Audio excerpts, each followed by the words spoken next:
we're gonna start with the NBA draft recap. That's what we're gonna do majority of this show. It's not gonna be a long one, but because we was on for like 4 hours last night, so so let's break down and see what our favorite picks were. So there's the draft right there. All 30 picks. What surprised you all the most? Well, to start it off, obviously Con Knipple going to the Hornets shocked everybody, which it didn't really shock me. I thought it was a beautiful thing. I thought because he's so good to me, and no one else thinks so for some reason. Because dude, with him, with Lamelo healthy, especially Con Knipple off ball, getting wide open on the wing or top of the key or in the mid range, get his mid range up a little bit. Obviously, he'll be able to work on his finishing with being able to have a point guard like that. I think that's a great pick for the Hornets to develop him into something that you know just will shock anybody. So I think that was a great pick. I think you guys got off over there in Utah with Ace Bailey. That was a steal in my opinion. He should have been top three, but he's a hardhead. So Easily. um, I mean, I thought the Wizards were going to take Jeremiah Fears because I think he's better than Trey Johnson. But I'm glad he went to New Orleans to help Zion out and get his head out the mud. Um, so that was great. I'm just looking at it, and Jeremiah Fears is my favorite pick. I think him and Zion are going to be great, and especially with Derek Queen on that team. Um, so it should be a very nice young core. I mean, the Pelicans are always good when healthy, so I'm excited to see what they can do, and hopefully we can get a healthy season from everybody next year and see that happen. And my other, well, I also like Derek Queen. I'm surprised you Bulls didn't take that. Sorry, Jalen, but I'm really surprised you guys didn't take him. But I um, don't understand it either. Um, Esengwe is good. I think he could have went a little bit higher, but um, I just think it well, just shows you that they're trying to get rid of Vooch, but they're not trying to get rid of Vooch. right. Like, Well, they can't because no one wants him because the contract's ridiculous. So I mean, yeah, that's out of the top 15. I think those are my favorite picks so far. From those, I can get to the later picks when Chris and you are done. I mean, there's two winners that stick out to me really from this draft, and they're the Pelicans and the Jazz. They both had really good drafts. Pelicans were able to get a point guard to pair alongside Jordan Poole, where he's going to play, probably shooting guard if I had to guess the two. They'll have Trey Murphy at the three, and then Herb Jones, Zion, other guys in the mix, and Derek Queen's going to be down there at the five probably. The Bulls are definitely a loser in this draft. I don't think they addressed a need just because they didn't go for Derek Queen when he literally fell in their laps. The obvious winner also is Dallas, just getting Cooper Flag, but that goes But without saying. The Spurs also are a winner just because they got Dylan Harper. Um, but yeah, the Jazz, I think they took some steps in the right direction for sure. Walter Clayton is a really clutch player. He's got that gene where he can just take over a game. We saw it time after time after time in the NCAA tournament. And Ace Bailey is a really high upside player as well. you know what? That Bulls pick kind of reminds me of. I hate to bring this up, but it reminds me of the Bears picking Colston Loveland over Tyler Warren for some reason. It just sounds like a Chicago thing to do. I mean, that's a different. I Oh, see why it's I different, but it's just like they missed on something that they could have got way better on. You know what I mean? Yeah, I mean the thing about Loveland too is like they drafted him for scheme fit. I don't know really what the Bulls are trying to do, and I said this to my friend last night too. This is a reason why bad teams stay bad because he was frustrated with obviously not taking Derek Queen, and it's like drafting things that you don't need and just rolling with mediocrity at certain positions is why bad to mid teams stay bad to mid. yeah, I don't know. I think the Hornets had a decent draft too. They got two shooters that having Liam McNeely, slide to them at 29, and Steal. then Concanipple already. He got taken around where he was gonna get taken. But I think the Hornets won some too. I mean, they didn't have no shooting whatsoever. Now they got two shooters that can shoot the lights out. So it's like, Yeah, pair that with a LaMelo the Ball who's good in the flashy, can rotation. pass, and obviously they just got rid of their big, which sucks. But they'll be able to find a big or somewhere in free agency. But I mean, Nick Richards isn't terrible either, but that team, I feel like, I don't know this for certain, but I feel like they're going to have a decent amount of cap space this year, right? They don't have a ton of guys on big deals. Nope, just LaMelo. Or if you are talking about the Hornets, right? Yeah, I think Yeah, and I think Miles Bridges is on a decent one too, but his I think isn't nearly as Brandon steep. Miller. I don't know if Brandon Miller hasn't gotten signed yet. I gotta check that.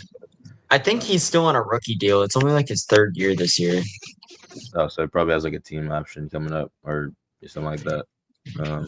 But another one that's underrated is the Nets. They had a kind of a crazy draft.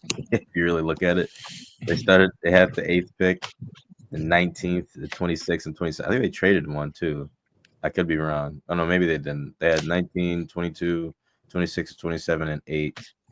I swear they might have. I think they might have traded one, but I'm pretty sure they got a pick on Tuesday from that Porzingis Atlanta trade that they were also part of. They yeah, they didn't give anything up in that trade, I don't think. no, I not think any. they just got assets. Yeah, not anything significant. I don't think they get rid of. But bro, Danny Wolf at 27 is a. I'm trying to tell you guys, he is a bucket and a half. I don't know. I don't know why no one like saw this coming for him being this good. He is a little inconsistent. He's a little taller. He has to adapt to pacing space because Michigan they played pretty fast and he was kind of rough with that. But I feel like Danny Wolf is just like so good. I don't know. That's just he can shoot and he's a big that can shoot like Porzingis and he can move a little bit faster. But he just has to adapt a little bit better. But I think he's great. But I still can't believe the Thunder got the 15th pick after winning the finals. And they traded the top other one away. 15 pick. They also picked before the Blazers as well. I almost feel like the Thunder too could be more aggressive with their strategy with picks because it feels like they just keep on pushing picks back further and they just keep acquiring more and more. I feel like they're gonna make a splash at some point. But they traded the second pick they had.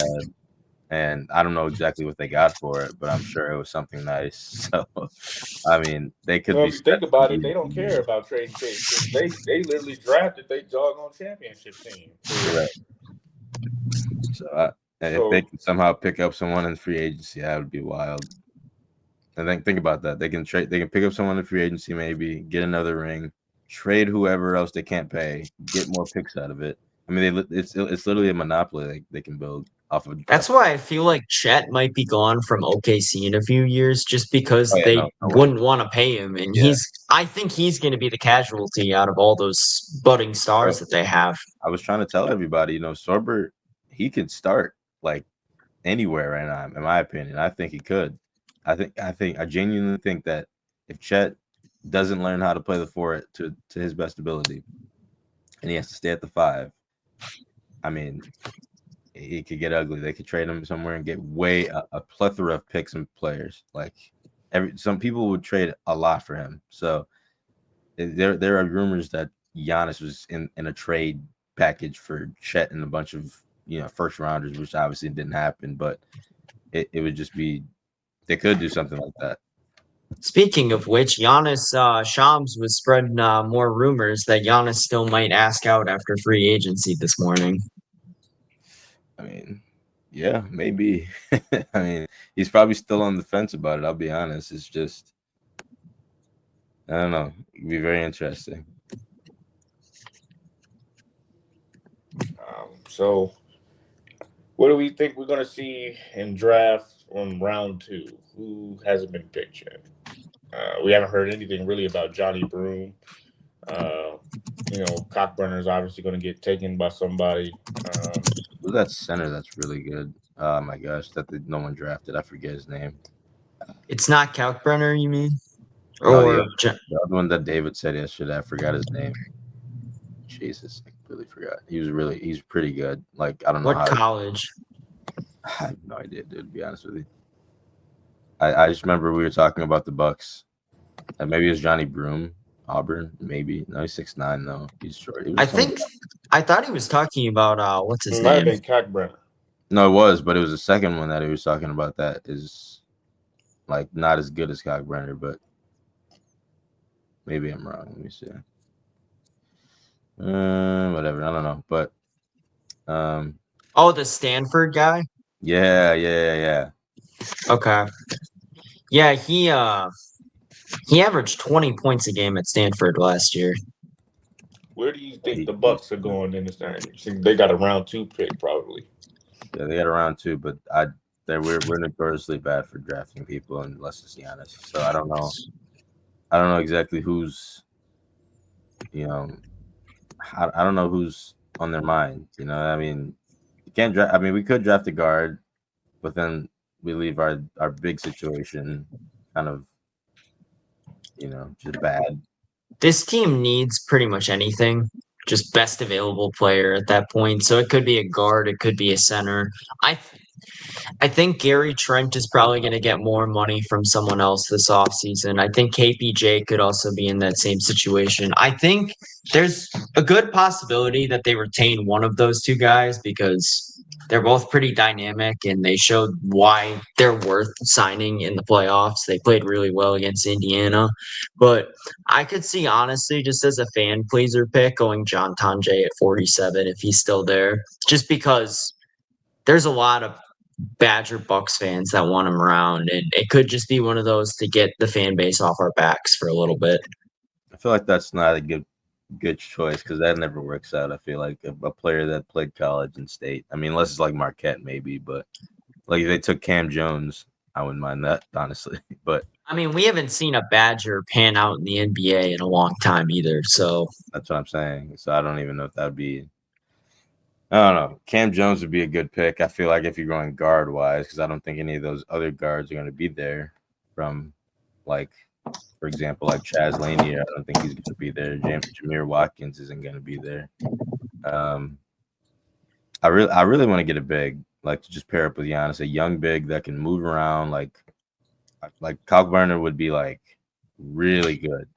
Like he would just be perfect for these Bucks. But he'd almost be like a Brooke Lopez replacement in a way.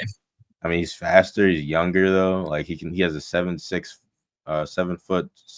wingspan. Like he's way more explosive. Like I'm thinking I'm like fantasizing over here, like what it would look like. Even Eric Dixon would be pretty good, but he's too short to play the five in the NBA. I don't know if that would be a I good. think from what I've been seeing that the Bucks are going to try and retain Jericho Sims too. If he could just develop a bit of an offensive bag, he could be such a threat for Milwaukee. He's really good on defense. He hustles hard. He's decent at the free throw line and the tools are there for him. He just has no offensive bag whatsoever. He's basically you're playing 4-on-5 when he's out there. Yeah, I don't know. The other forwards I can see them getting if they fall to him is Alex Tui.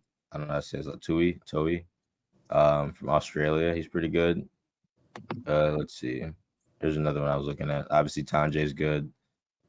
Sion James from Duke is also great. Very underrated player. He just never been like a great scorer, I don't think. Another Australian, Ulbrich, is pretty good. A big man with a strong motor and feel for the game. Love that. Um, I mean, if they go guard again, the fans are not going to be happy. I feel like because we just traded away AJ Johnson, who we should have kept, in my opinion. I think he would be great for us, a young little core. But I understand they were trying to win, trying to get Giannis a ring this year and last year. So the Bucks just got to figure it out, bro. Like if we had a first round pick this year, I think we'd be in pretty decent shape to help out Giannis. Get a mindset of staying around. But it's gonna be tough.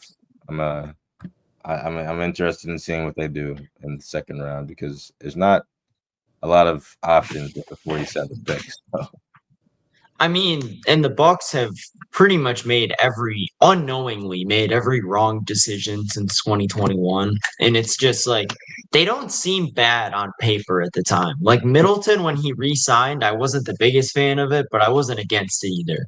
Then he kept getting hurt over and over and over again, and now he's a shell of himself. They re-signed Brooke Lopez, which, maybe not the best decision. The Dame trade seemed like a home run when they did it, and it turns out him and Giannis just don't mesh that well together. They just play very different styles of basketball, and the Bucks are almost as good when he's not on the floor. And all the big moves like the Kuzma trade, Kuzma was a no-show in the playoffs. KPJ was a good move, but other than that, there really hasn't been much to write home about with this team lately. Yeah, Jalen, what are you expecting in the second round? Do you guys have a pick second round for the Jazz or the Bulls? I believe so. I mean, if anything, I'd want the Bulls to get Johnny Broom or whatever, because they just don't have enough bodies. I mean, when you look at, they got Vooch, you got Bazelis, but he's kind of small. He's more like a stretch. You need somebody down low that can have a post game and work down there and things like that. So I'd like somebody like Johnny Broom for the Bulls. They picked number 45. So I mean, he's a really good rebounder too, which is something else that you guys could probably use. for the Jazz standpoint, we have number 53. I wouldn't mind getting. He's just got to wing 2 shooters. So I would say, I wouldn't mind getting another big. Bro, the Hornets have two back-to-back second rounders. That's crazy. I wouldn't mind Jazz getting another big down at number 43. I mean, obviously the 43 pick may not, really see much time, but he can work in the G League and, You some guys come out traded of them to Washington, I think, right? You guys have 53. I know that. I'm looking at it. It's traded to Washington. Oh, 43 we traded? Okay. Yeah. Then 53 you got. Yeah. Yeah, then I'd just find out some big or something because Walker Kessler can't do it by himself, and Flip is like a 4, so I would try to look for maybe a big or something down there to see what you can get out of it. I mean, if Kalkbrenner's still available, that would be a good fit for you guys. Oh yeah, that'd be like icing on the cake for real.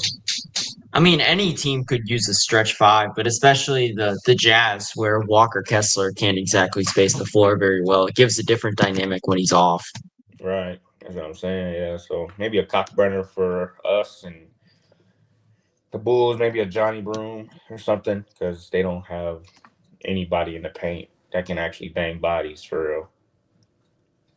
Man, I know people want Tanjay, but I don't know, man. Something's off about him to me, bro. The thing about Tanjay is he's 24 years old already, and when they played against good teams in the tournament, he really struggled. Or the Big Ten, good Big Ten teams like Michigan and Michigan State were able to lock him down at one point or another, and he wasn't able to get good shots off against them. So He's also not a good passer, like at all. no. He's kind of one-dimensional in that he scores a lot. He can score at different levels. He can shoot the 3, he can drive to the rim, but he doesn't provide you a ton besides that. Yeah, you got to get him open, and he can't make his own shot. I don't think. I don't know. I'm not sold on him at all. I think if we're gonna go in state, if the Bucks really want to go in state and get someone, I know people are not gonna want this, but Cam Jones is probably their best option because he's explosive as hell. He's pretty efficient. He can space out.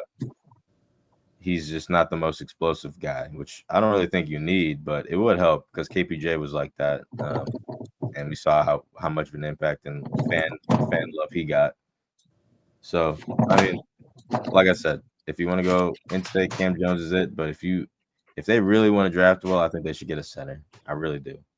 Center. I mean, we don't know what's going to happen with Bobby Portis this offseason either. There's a lot of questions around him. We could be out our top 2 bigs after this offseason because Brooke, it's all but guaranteed that he moves on, and nobody really knows what's happening with Bobby yet.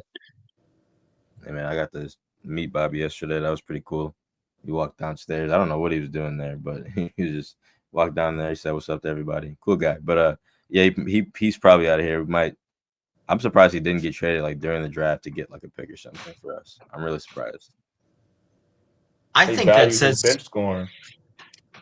I They think probably I don't value his know. bench scoring.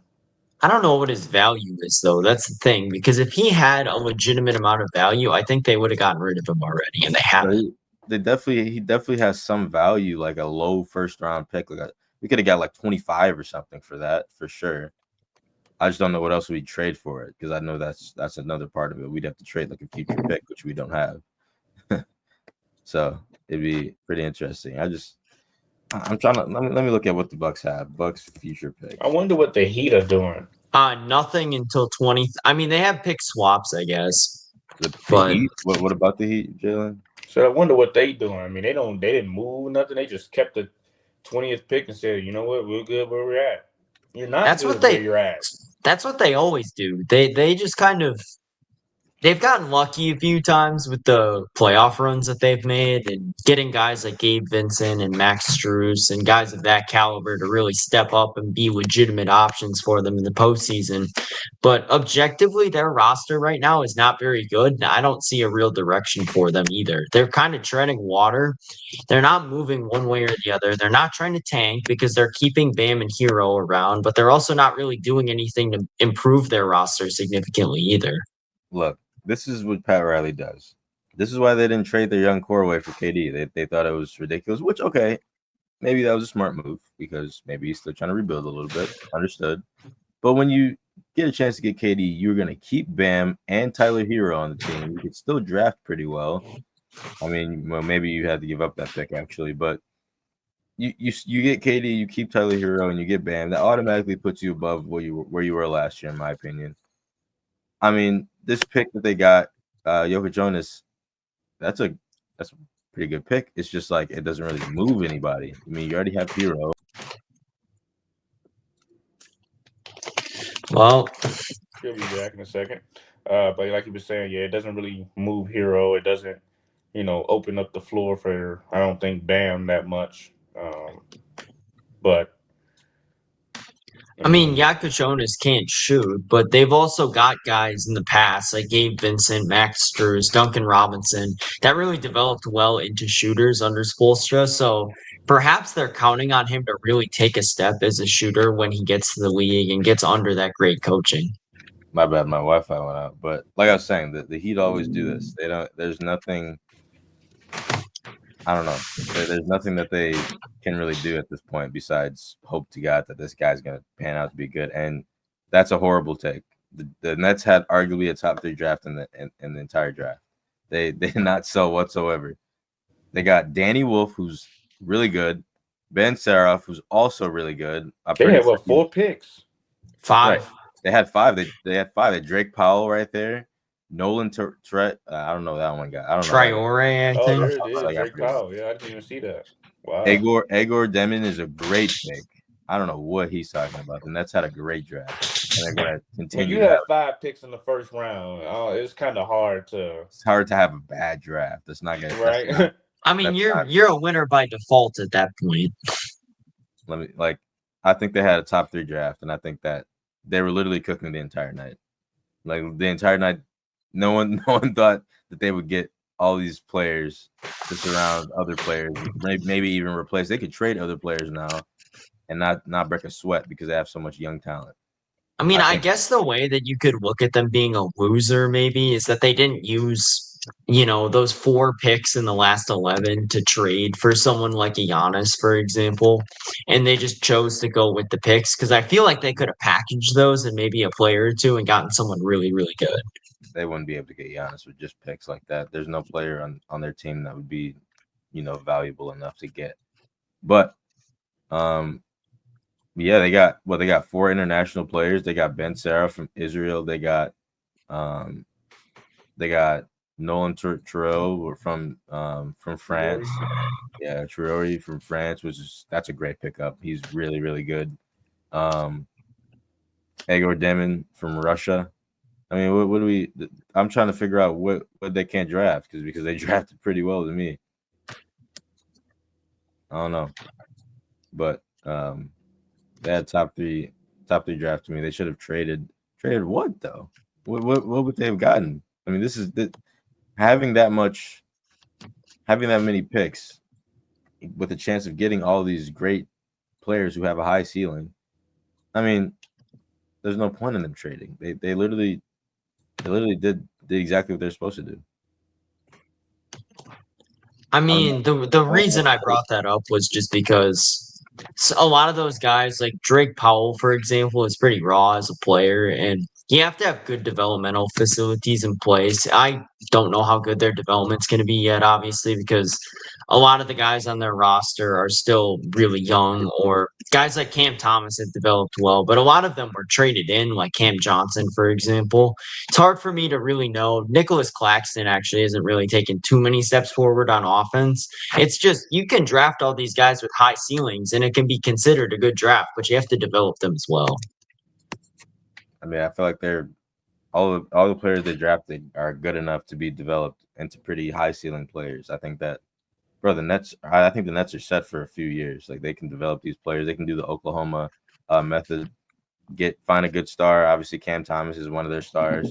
If he can stay healthy, and just build off of that. I feel like that's not even that crazy to say to me. But obviously, they're not going to be contenders again for a while. But unless they get another star player to have next to Cam Thomas, maybe. But again, I think they had a great draft. So top 3 draft for sure. Who do you guys think had the best draft? I got to go with New Orleans, I think. They just had two really good picks. Utah is probably number 2 for me. Obviously, besides the top 2 picks, which were pretty much set in stone. Yeah, I had Pelicans at the best because they got Fears and Queen, which I thought was ridiculous. I don't know how they got both of them. But I mean, Queen was mocked around 7 or 8, and he fell all the way to 13. Trailblazers did, yeah, they didn't have that great. I mean, Young Henson he's pretty good. I was watching his highlights. I went after we got off and watched his highlights. He's actually pretty damn good, but he's just Yeah, but no, at 16 is crazy. 16 I think they could have waited 20 more picks, traded less, and gotten him. I mean that's not a great pick in my opinion. I just feel like he's good. Like I don't know. I was looking at his profile and he did really good at the draft combine. I'm pretty sure. Let's read the analysis. It says a few prospects in the 2025 NBA draft have experienced a bigger rise in draft boards among experts than Yang, who continues to wow scouts with his impressive ability to make an impact on both sides of the ball. Yang has enough potential to be a starting caliber center in the NBA in only a few years, though for that to happen, he'll need to add muscle to his frame and get used to the speed of the NBA games. The skill set and talent are all there, though he's far better on offense than on defense, which is pretty surprising considering he's 7'3". His size and instincts compensate for most of his defensive limitations, but most of his upside comes on offense due to his ability to score a pass at all 3 levels. He excels in the post and finishing through traffic, while also being outstanding in pick and roll situations, either as a screener and finisher. So we can expect him to be a very good offensive talent for the Blazers for sure. It's just I'll say for me, probably a little biased. The Jazz had probably the best draft, but I wouldn't go wrong with the Pelicans either. I mean, for them to get Derek Queen and Jeremiah Fears is pretty good. I mean, this is insane. obviously without saying the Spurs or the Mavericks. I mean, they got literally the 2 best players in the draft, so I can't really say they had the greatest draft. But I And will Carter say Bryant that also has good upside for San Antonio as well. Oh my God, that's a steal. I love that pick. so for the Jazz to get a wing that plays almost practically like KD at 18 years old, and then Walter Clayton Jr., who's an All-American national champion. I mean, that's pretty darn good, I'd say.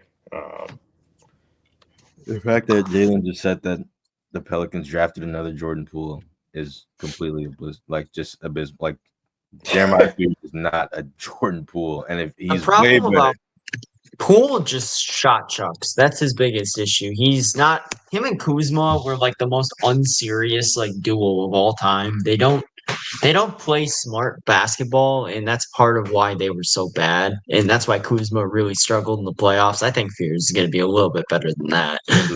Fears can do everything that Poole can do, but better. He can play defense better. He can pass better. He can finish so much better. I would say he can't shoot as well as Poole because Poole's shooting is ridiculous. But Fears can shoot the ball. He's. Someone said last night that his player comp is Kyrie Irving. He's a young Kyrie Irving, and I completely see it. Completely see it.